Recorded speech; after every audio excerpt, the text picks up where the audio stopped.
Hi, everyone, and welcome to another episode of Enlightened Entrepreneur Podcast. Today's interview is sponsored by World Outsourcing Solutions, where we specialize in helping business owners with outsourcing services and other topics related to business growth systems. And you can find us or check us out at www.worldoutsourcingsolutions for more information. Well, today I'm very, very excited to be joined on the podcast with a social media expert who's been doing this for the last 5 years, managed several accounts for clients, and is getting tremendous result for clients. And that is Darlene Hall. Darlene, welcome to the call. Thank you. I'm pleased to be here. Incredible. Now, Darlene is an energetic, enthusiastic, creative social media force that believes in a back-to-basics, step-by-step process for highly effective, highly efficient, and highly profitable social media. Darlene is the founder and owner of Hotspot Social Media, as well as her newest endeavor, which is Social Media in a Box. She is the author of 31 Days to Twitter Mastery, creating a mostly automated, highly effective Twitter presence for your business, and the Nectar Effect, how to be irresistible and attract what you want in your business. Now, to get us started with our interview, Darlene, you've got such a resume. You've done quite a lot of things over these last few years. Can you talk to us about how you got started with social media and how you became a master of it? Well, it was a bit of an accident. I homeschooled my kids, and we'd hit the high school years, and I knew that nobody was going to survive the maths and sciences. And my kids weren't heading in that direction anyway, so we put our heads together and tried to figure out how to put our talents and gifts together in a business and do entrepreneurial studies instead. So my son was a self-taught web designer and computer techie. My daughter was a self-taught graphic designer. And I had been working with various businesses for about 5 to 8 years previously, fairly unsuccessfully, and I realized that my issue was the marketing part. So I had started some intensive study on marketing, especially social media, because it was just becoming the thing at that time. Right. And we took some training courses and hung out our shingle and waited for people to knock the door down. Incredible. And the rest is history, because you went on to start a company with your children. Yes. To help social media. Talk to us about, how you got everyone involved and, running behind mom's idea. Well, the paycheck helps. Right. And the kids were really interested anyway. They are very entrepreneurial, both of them. And we thought it would be fun to just do something together and see what happened. And we were able to each work in an area that we enjoyed. So everybody got to pick their specialty, and off we went. So it was actually fairly easy to do, and they don't work, they don't eat, so that's really good motivation. Incredible, because I was going to ask you, did you meet any roadblocks along the way of launching your family-run business? Not the family part, the business, yes. Okay, let's talk about the business part. Yeah, we broke all the rules. We didn't start with the why. We didn't start with the clear target market. We didn't start with the clear process. We tried to offer too much to too many people and bombed. We had a disaster on our hands. And so then I finally realized we had to scale everything back, and we went back into training. We did that work that everybody says you should do at the beginning that everybody skips. And now we're very, very clear. Our target market really is the very small business, the entrepreneur, the home business owner. We offer solutions that help them manage things more efficiently. Social media is a big job, and it has to be a big job. There's no way to do it simply. So we make sure that there are systems and processes in place that make it as easy as possible, and we make sure that they really understand what works and what doesn't. So we've shifted how we do things, and we've gotten very, very clear on who we're serving, why we're serving them, and how we're serving them. Incredible. And that brings me to announce the title of our interview today. And we've entitled this, How to Get Started with Social Media Marketing if you are a startup or a small business. Mm-hmm. Let's jump right into it, Darlene. If I am to start my social media marketing for my business, where should I start? What is the starting point? Well, it kind of depends on what your market is. So some people I would recommend start and focus on LinkedIn. For some people, I would recommend start and focus on Facebook. Kind of depends on who you're trying to reach and what you're trying to reach them with. But let's just assume Facebook, because that's the biggest market out there, and it is the most difficult platform to market with. Incredible. So what Facebook has done is they have this. Sorry? I beg your pardon. Please go ahead. Okay. Facebook has what's called a curated stream. So you'll notice that even in your personal profile, the people you don't interact with very often, you don't see very often. Right. And Facebook does that with their business page as well. So if you have, say, 100 people following you and you put a post out, Facebook is going to show that to 2 to 6% of the people only. So just because they follow you doesn't mean they'll see everything. So if you're going to be posting on Facebook effectively, you need to be posting on a new page or a page with very little engagement. You need to be there 5 to 8 times per day. And of those 5 to 8 posts, only 20% should ever talk about your actual business. Only 20% should actually be marketing. So it's a lot of work to get that up and running. And it's important, if you're going to do that, that you then collaborate with other businesses who are in a complementary area to like and share and comment on each other's posts to just get you visible. Incredible. Darlene, you've jumped onto my next question there. I would like to take you back to you setting up the tone. I'm starting out right now today. Where do I go? What is the step by step? Do this, move from here and then focus on this and then on that. Do you have that laid out? It's really, really, really important that with Facebook, you have a very clear target market. So if you sell toothpaste, which I hope everybody in the world uses, you can't sell it to everybody. You've got to pick somebody. You've got to pick people who have coffee stains on their teeth, or people who are athletes and want shiny smiles or something. There has to be a very narrow target market, because otherwise you just contribute to the blah, blah, blah. Somehow you've got to call somebody's attention. And so you need to make sure you're very focused on a specific target market. And then you need to post things that are interesting to that person, even if they're not interested in your product offering. So, for example, people who aren't interested in social media but have a business are going to be interested in entrepreneurial things, or work-life balance, or quick recipes, or how to schedule things, or tools that are going to make things easier for them as an entrepreneur. And into that, I introduce social media. You want to create a place where your target market is going to hang out, even if they're not interested in your product, so that when they're interested in your product, you're the only name that comes to mind. So those are the key things you have to think about when you're first getting started. Incredible. Say we've got that side of things covered. Mm-hmm. Where do you go from there? Okay, so then I create what's called a content calendar.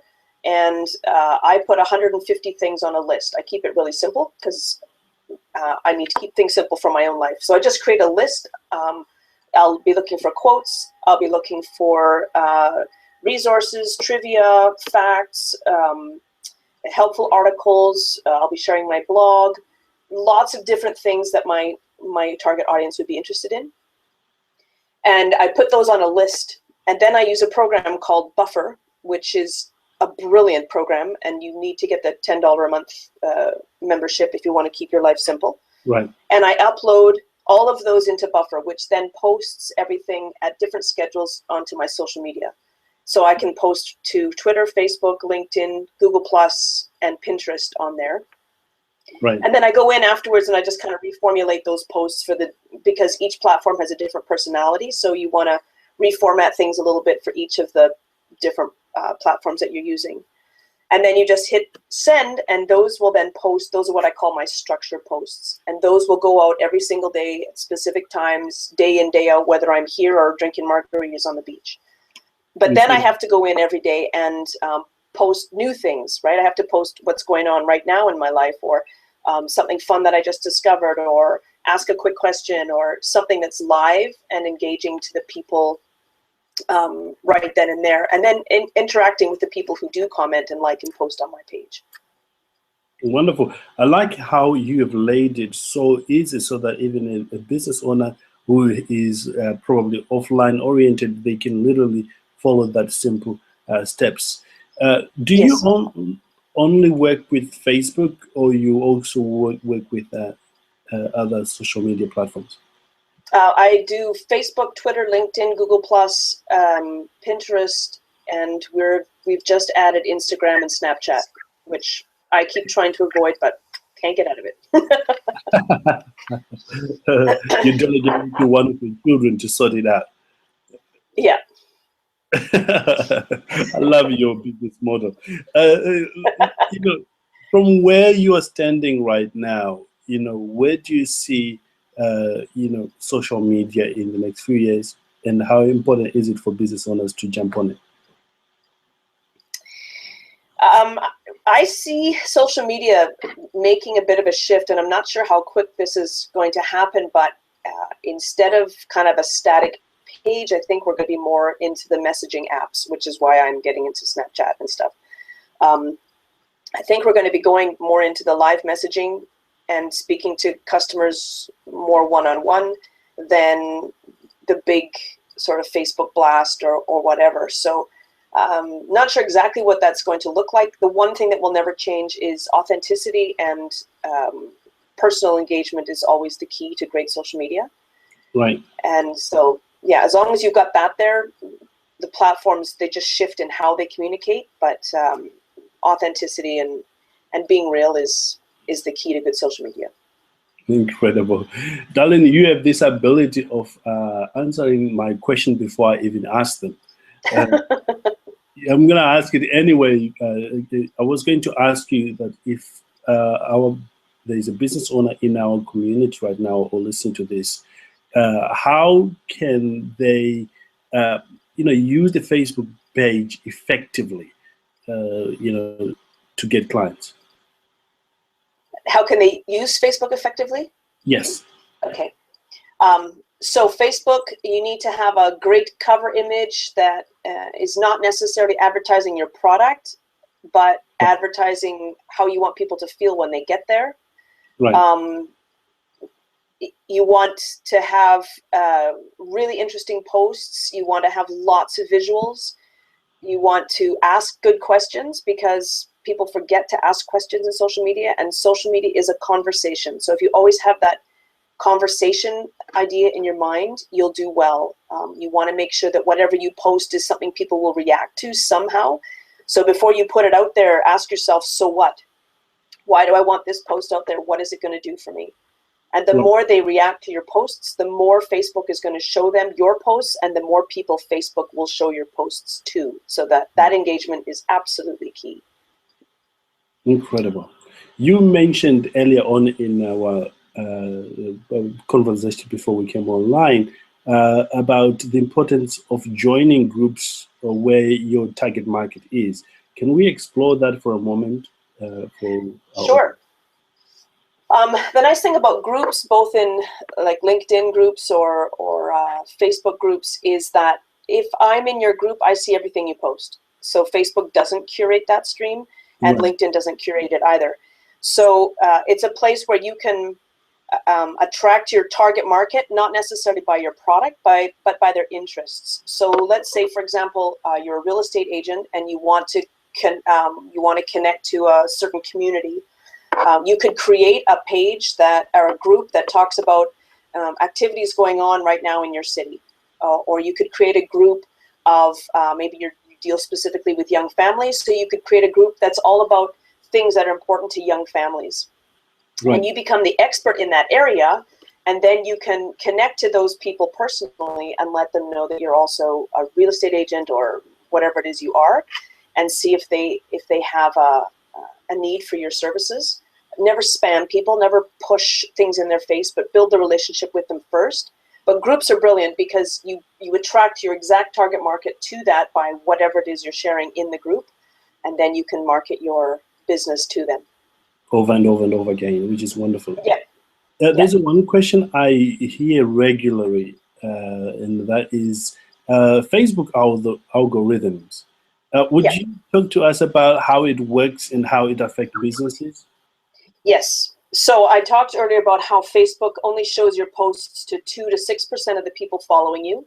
Right. And if let's say I'm posting to you and you see a post and you think it's great, so you like it, and Facebook says, oh, that's interesting. Obviously what they have on their page is interesting to these people, so we're going to show this person more of her posts, and we're going to show more of her posts to the people that are following her.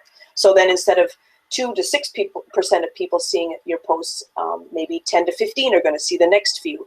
And the more engagement there is on your page, the more people will see your posts. So what Facebook is trying to do here is make sure that the Facebook platform remains interesting to the people that are on it, because they can't sell advertising if nobody's there. Right. And so they try to make sure that they're only showing you things that you engage with, that you really, really like, so that you continue to like coming to Facebook and seeing what's there. So they have their algorithm moving like that, so that only the people who are posting engaging things are being seen. And the other social media platforms will soon be following suit. So master Facebook and you've mastered them all. I like the way you put it on the master Facebook, you master them all. It's wonderful. Let's talk about the best social media platform for business owners. Well, again, it depends on your business. So if you're business to customer, Facebook is often the best one, because people are there anyway, just interacting with things that they like to do and see and places they like to go. If you're business to business, then it's usually LinkedIn. So it kind of depends on who you are and where you're going. And I mean, your business dictates which platform you focus on. So my principle is be everywhere, focus on the one that really works. So you don't have to do lots of work on all of them. Just make sure you work really hard on the one that's going to get you the most effort, the most results. Sorry. Incredible. I love the way that you put it. Be everywhere, but focus primarily in most of your activities on the right one. And if you're listening, maybe joining us for the first time, you're listening to a friend of mine from all the way from Canada, sharing the strategy that you can use to build your business on social media. Back to you, Darlene. How often should business owners post? When they're on maybe social media, on their Facebook or LinkedIn? Well, they differ again. So a lot of it depends on the speed. So how many things are already being posted in that stream, and how fast do they go by? So they have a lifespan, your posts. So on Facebook, Facebook lifespan is maybe 2 to 3 hours. Right. And a Twitter lifespan is about 45 minutes. LinkedIn really only needs about a post a day or 3 or 4 times a week. It doesn't need a lot going out on LinkedIn. Most of them should have something going out daily. So Pinterest should be at least once a day. Instagram at least once a day. Snapchat at least once a day. Just checking in to make so that there's always something fresh and new on your page. But if you really want to grow a business, Facebook to start out with, you need 5 to 8 posts a day. Twitter, I wouldn't do fewer than 10. The nice thing about social media, however, is because of the speed, you can repeat your posts. I wouldn't repeat Facebook posts in the same week, but every couple of weeks you can bring some of the posts out again that were effective. Same on Twitter. You can just repost things so that you don't have to keep coming up with all those things fresh. Incredible. Absolutely incredible. We've covered a whole lot of information right now that if you are taking notes and you'll be able to implement all this, you truly will be able to transform your business as a business owner. Darlene, are there any tools that makes all this easier that you can share with our audience today? Yes. We try to help customers build a system of tools that helps them curate and then automate their social media. So we use tools like Feedly, which is an RSS feed reader. So if there are blog platforms that have really good posts, like in mine, for example, Social Media Examiner would be one of them. Social Media Profs might be another one, where I would then use Feedly to curate those posts. They pull them all into a list for me. I look for Entrepreneur Magazine, so anything that produces regular posts and articles that are pertinent to my business, Feedly will pull them into a list, so I don't have to go to each individual website, right? Right. That's one way of doing it. Post Planner is another one that is a tool that allows you to use posts that are already very popular on social media. So if everybody's already liking them, to have it on your page pretty much guarantees that you'll have some engagement on that post. So Post Planner is a second one that I would use for curating. Right. If you're on Facebook, Stumble Upon is a really good one, because you can train Stumble Upon to find the exact kinds of articles you're looking for. So you may find things there that you won't find in Feedly, because Feedly requires that you put in the actual name of the blog or something like that, whereas Stumble Upon looks for the kind of article and the topics that you're interested in. So those are the three that I would recommend for curating posts. And then I use Buffer primarily to post things. Post Planner also allows me to post like scheduled posts ahead of time. Hootsuite is also very popular. I find Hootsuite complicated and fiddly. You have to put a date and a time for every single post that goes out, whereas with Buffer you set your schedule up ahead of time and it always posts to that schedule. So there's good and bad, but those would be the tools that we set people up with first. They're really easy to use, they're not expensive, and you can get a lot of work done that way, save a lot of time. Incredible. One of the things you mentioned there, I'd never heard about it, stumbled upon. Yes. Stumbled upon. It sounds like a cool tool. I will certainly have my team look into that and see for themselves. That's why one of the reasons I like to talk to experts like yourself, because you come up with some genius ways of doing things. Thank you. I'd love to focus on you for a moment. Remember those early days when you were starting out. Now, looking back, knowing what you know now about running business, what would you do differently if you were to do it all over again? I would do those things that everybody skips. I would be very clear on my why. I'd be very clear on my target market. I'd be very clear on a specific offering ahead of time, but I would research my target market to find out exactly what they're looking for. Right. So we often just sort of say, I got this great idea, and we put this whole product together and a whole system together, and nobody wants it. So I'd have a lot more conversation with my target market before I get started. And then I'd figure out how to put that on social media. Incredible, incredible, incredible. And what would you do less of? I would do less of the busy work stuff. You're sort of always in your office trying to find the next best thing or create the next best thing. And I would focus way more on conversation. Wow. So we've actually shifted doing that right now. Instead of sort of the quick 15-minute free consultation, I do a 2-hour consultation. And I get right inside the business owner's head, find out who they are, because who they are is just as important to their business as what their business is. And and then by the end of that, I try to put together a strategy that they can run with by themselves if they want to, or they can ask for whatever help they need. Incredible. Absolutely incredible. I love the way you've painted it on there. Is there any struggle that you went through, but looking back, you think, what a waste of time, I could have avoided that by this, that you'll be happy to talk to our audience about? Yeah, we were, Calgary is a hotbed for social media managers, and I started shortly after everybody else started, so the competition was very high. Right. And I didn't have a narrow place to start, right? So I tried to please everybody. I tried to talk to everybody, please everybody, sign everybody up. And I wouldn't do that now. I would be very clear on who I talked to. I would be very clear on finding out exactly what they wanted and offer that. And I would only do one thing until it was successful. I would work on one product line, one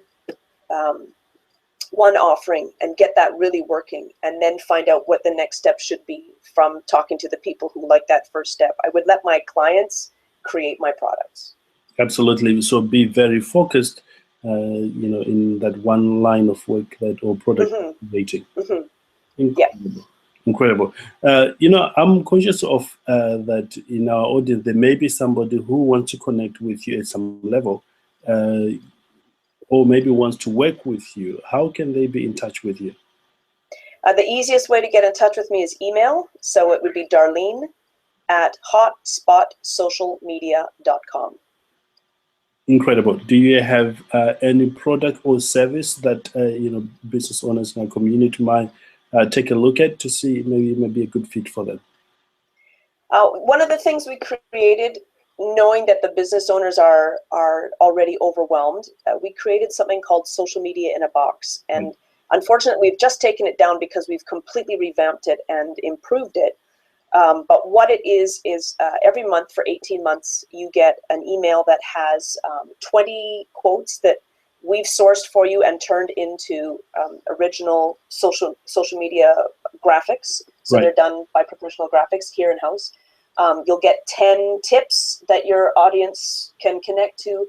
We'll have trivia statements or other resources, 10 of those, 10 unique questions that are topic based, so that specifically in your market for market research, 10 fun icebreaker questions, and 10 fill in the blank questions. So what we're providing for you are those things that are not your product specifically. These are the structure posts around the outside that people have trouble finding. You can talk about your product and your specific interest easily. So we provide the rest of that. So that's 70 things that come to you every month. And it comes with basic training for how to set that up in the automated systems that I spoke about, your buffer, making sure you've got your pages set up properly and everything. So that is all part of that. And you get that for 18 months. And then at the end of 18 months, you can mix them all up and use them again if you want. Incredible. And where can they find this should they want to make use of that? It's called Right. socialmediainabox.ca. Socialmediainabox.ca is the link. But check with me before you buy it because, like I say, we're taking it down and messing around with it, making it better and putting it back up again. And that'll take about 2 weeks. Incredible. Absolutely incredible. Uh, any final thoughts? Maybe something that I have not asked you about, but you strongly feel is important for business owner to understand when it comes to social media or getting the most out of social media today. I would say don't do it by yourself. We try to be sort of the awesome, I do this all, I'm amazing sort of entrepreneur, because we want to project that sense of confidence. But ask for help. I tell people all the time, if you've got something going on and you want it shared, let me know. I'll share it. Work together with people, collaborate with other businesses that are complementary, help each other out, share each other's posts. Raw, right? If you've got great service from somebody, share it. Make sure people see you as the person who is encouraging and open and supportive and loves to help other people out. Don't be the icon standing by yourself in the middle trying to do it all yourself. Absolutely. The key word there is collaborate with others is the Yes. fastest way to get to the goals. In fact, I realized this later on. I wish I had discovered it earlier on when I was starting out. When you're starting out, you just want to do it all by yourself. But I figure out if you want to build it faster, more easily, and even more enjoyable, if you do joint venture or you collaborate with others, you never know where your service will be taken to. So I agree with you 100% there. Yes. Before Yes. we get off line, you mentioned earlier on about outsourcing. You use virtual assistants over there in Canada. What has been your experience? Uh, I am so fortunate. I have great people that I outsource to. I choose them carefully. I choose people in my situation. I choose people that can't otherwise have a normal job for whatever reason. They could be a stay-at-home mom, or they could have illnesses that hinder that. And I train them up so that they do things the way I want them done, and I pay them well, and they do great work for me. If I had to do everything by myself that I now outsource, I wouldn't get my business done. No. I can't recommend it highly enough. Incredible. What would you say to a business owner who is thinking about outsourcing but haven't been able to to get there? I say do your homework. Find somebody who find an organization or people that you can work with and trust. One of the best explanations on how to use outsourcing is Timothy Ferriss's 4-Hour Work Week. Read his chapter on outsourcing. He has some great ideas for making sure you've got the right person doing the right job, and jump in, because you can't do it all by yourself. There we go. See, yes, 4-Hour Work Week. It's a great book, and yeah, take those things off your desk that are not your forte, that are not your genius, and spend your time in your genius. Don't try to make your weak places stronger. Make your strong places stronger. Absolutely. Gosh, I showed you the 4-Hour Week. It's literally transformed my my business and my outlook on life as it is. I've got several books that I have. In fact, I will share with our audience for those who may be interested. I read books that are in line with what we're doing. One of the books I am reading is by John C. Maxwell, which is the 360 Leader. If you're running your own business, it's a great book on how to lead, to lead the organization. And Right. the book as well, Darlene, which has transformed. I have it on my desk all the time. When I'm not focusing, if I pick one of those ones and just read maybe just a few lines, it triggers something that will help in my business. And the other book I have here is How to Win Friends and Influence People. That's another great book. It teaches you about how to get along with people in business. Yes, because people and this is important. absolutely, people do business with the people they know, like, and trust. And remember, because at the critical moment, they might know, like, and trust you, but they forget your name. That's you right. never want them to forget your name. No, you don't want that. And also the other book, which I always have on my desk, here, even when I travel, I tend to carry one or two of these books with me, is The Strength Finder by Jim Clifton.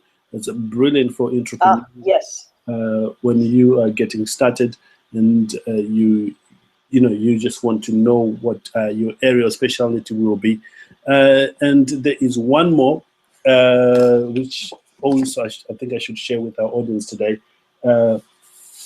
It's called Everyone Communicates, but Few Connects. Oh, brilliant! Yes. Yes, the focus of the book really for audience is when you are dealing with your audience, say for example in your social media, you really want to connect with people. It's one thing to just communicate, put your thoughts out there, but figure out exactly what it is that people want and connect them on that level. It's amazing how what can come out of that relationship.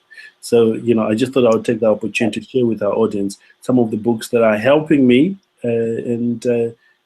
because you mentioned one that helped you, and I thought our audience would find that very, very useful. Awesome. Is there anything else that I've not asked you that you feel is important for our audience today? I don't think so, but if they have any questions, I'm happy to just answer questions, right? They don't have to hire me. They can just ask a question. So if they've got things that they want to check, or they want me to look at their social media or whatever, just drop me an email and I'll see if I can help. Incredible. Well, thank you so much, Darlene, for such a great interview today. And I'm sure all the business owners in our community, in our audience today, have learned a lot on how they can get started with social media, how they implement the strategies that will bring them success, and also how to grow their social media following, which of course will lead to money when they do it right, or to a desired goal. Yes. And thank you again for sharing with us the Social Media in a Box program, where people can find that. And if you have forgotten that, just send an email to support@worldoutsourcingsolutions.com, or get in touch with Darlene, straight away. So once again, thank you so much, Darlene, for being here with us today. Thank you. It was a privilege to be here. Incredible. And for you, implement the strategies that Darlene has been just sharing. Go over this audio over and over and over and over again. Implement those simple changes. Those small hinges swings big doors. If you think about it in that that way, that a small change, a small movement can literally transform your business. And we want you to succeed, because success is your birthright. You are born to succeed. Just focus on it and you will get it done. So thanks again for joining us, and I look forward to another episode with you in next week. And have a great week, everyone.